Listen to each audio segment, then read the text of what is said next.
Herkese salam. Bugün qlobalı zəbt eləyən məşhur fake tiramisudan hazırlayırıq. İşə 2 şat espressonu normal bir qaba dökməklə başlayırıq.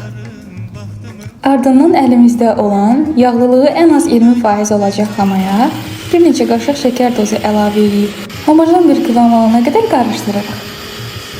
Yaxşı qarışdırın ki, şəkər tozları maksimum dərəcədə ərisin. Mən marketdən hazır tiramisu piçenyeləri tapmadığıma görə bunu elədim. Ancaq onunla eləsəz, əminəm ki, çox daha yaxşı dad alınacaq. İlk növbədə gördüyünüz şəkildə piçenye dilimlərini espressoya yüngülcə batıraraq qaba əlavə edirik. Kovenin içində çox saxlamayın ki, piçenyelər çox yumşalmasın.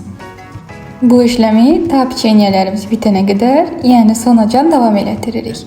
Bir də püf nöqtə ondadır ki, piçenyeləri düzdüyünüz zaman qəti şəkildə üzərindən basmayın. Ən son üzərindən kakao rendələyin və ardından ən az 2 saat, mümkündürsə bir gecə buzluqda saxlayın. Mən çəkiliş etdiyimə görə çox az gözlətdim. Ona görə də gözlədiyim kimi yumşalma olmadı. Amma dadının gözəlliyindən söz aça bilərəm. Belə ki, asan və pratik şirniyyat hazırlamaq istəyirsinizsə, bu şirniyyat sizin əminəm ki, köməyinizə çatacaq.